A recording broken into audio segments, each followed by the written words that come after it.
Welcome back. You might remember last week when Michigan State Representative Lisa Brown had this to say during a debate over an anti-abortion bill being pushed by Republicans.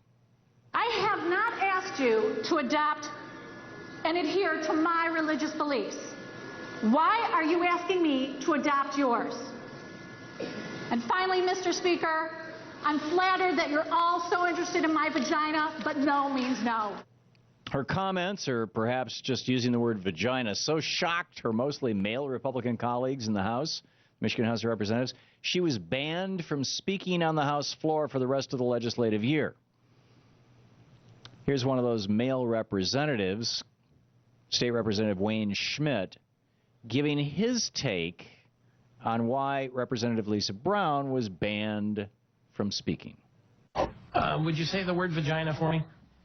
Vagina? See, no problem, right? You can say it on the radio. It wasn't about body parts. It wasn't about dissent. It wasn't about anyone's religious beliefs. It was that last comment that it took a step too far, and that's what crossed the line. About no means no? Yeah, the no means no comment went a step too far. And it's, you know, as I said on someone up north here, I said, it's like giving a kid a timeout for a day. You know, hey, timeout. You want to comment? Okay. Well, the talk show host that he was talking to then says something to the effect of, you know, really doesn't, you know, that kind of upsets women. And in fact, he says that makes women angry. Well, frankly, it should make women angry. This guy must have been horrified, this Republican, when Nancy Pelosi was the Speaker of the House. Here we have an elected female representative speaking out on behalf of her female constituents' right to choose. And because she said, and it wasn't even that, and because she said something her male colleagues didn't like, she's described as having had a temper tantrum and in need of a timeout, as if she was 5 years old. And then she's barred from speaking again on the House floor for the rest of the year. That's blatant sexism. And it's found a cozy little refuge within the Republican Party, the most powerful bastion of patriarchy in America. You might have noticed the picture that's all over the web showing various Democratic women, like Bella Abzug or Hillary Clinton in an unflattering pose, versus various Republican women who, you know, mostly ladies from Fox News and whatnot, who look rather hot. And checking out the flattering pictures of the Republicans versus the unflattering pictures of the Democrats. The point of that picture, or that set of pictures, which has just, you know, it's gone viral over the last couple of years. It's all over the place. Republican women, Democratic women. Is that Republican women are better than Democratic women basically because they're hotter than Democratic women. They're more attractive. You see, from the point of view of Republican men, women are only valuable when they're attractive, and they become unattractive when they're speaking their mind about protecting women's rights, or the rights of working people, or the rights of minorities. So you don't so much hear such things coming out of the mouths of Republican women, especially over on Roger Ailes' GOP TV. I mean, have you ever watched Fox So-Called News? The point is, if we want our nation to be all it can be, women must be full members of society and have full power in both the political and economic realms. And because they are women, they have a unique perspective that's crucial, unique from men, that's crucial to our national debate. In fact, other countries have already figured this out. The United States now ranks 78th in the world in female representation in government. Rwanda, which ranks first in the world, has women making up 53% of its government.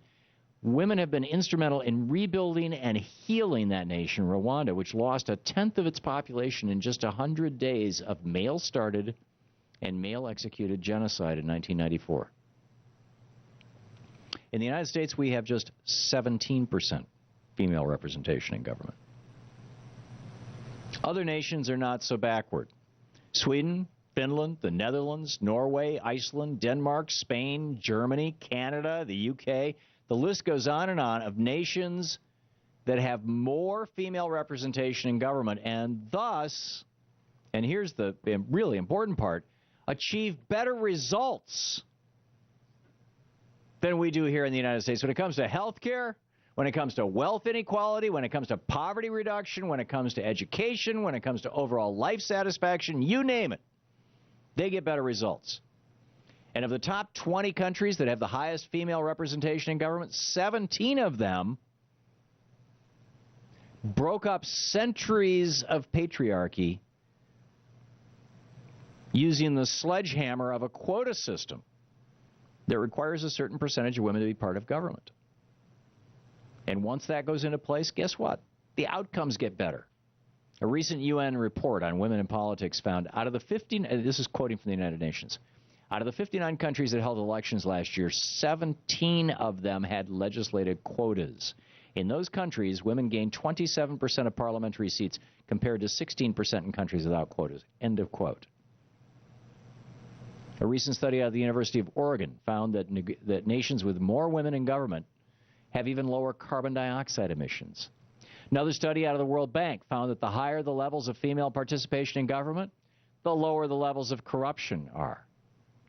You know, the funny thing is, the first Americans, those people who were living in North America before the Europeans showed up 500 years ago, the first Americans, the Native Americans, already figured this out. Within the Iroquois Confederacy, upon which our founding fathers modeled our democracy, women enjoyed freedom and a lot of power. The result was a federation, a nation, that pretty much had no war. They played week-long games of lacrosse to resolve conflicts, and that provided a very high quality of life for all their members. Iroquois women owned land, and they were largely responsible for shaping the community's social, economic, and spiritual direction.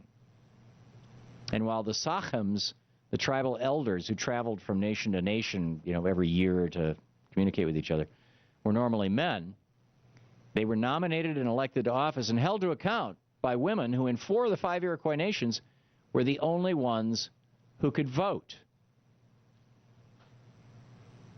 Ben Franklin went off on this at the Constitutional Convention. And this is, I'm paraphrasing this from memory. I know this is not the verbatim original quote, but it's awful close to it. And, Sue has posted it a couple of times, I think, over on our website. I should have it in front of me to read it, but this is close.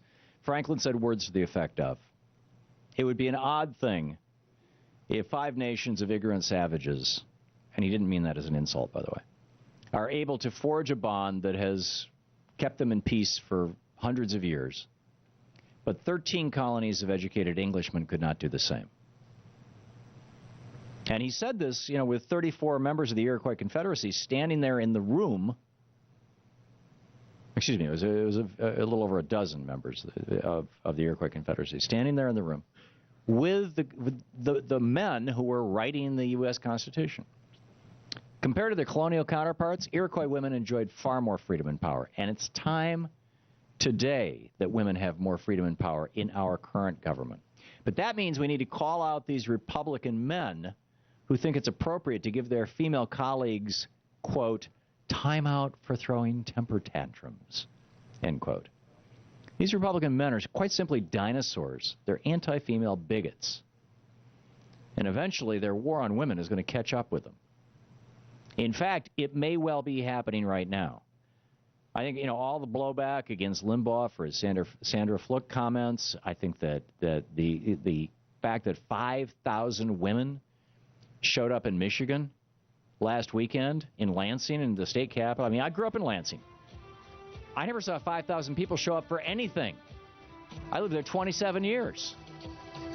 Nothing. Oh, maybe a football game, right?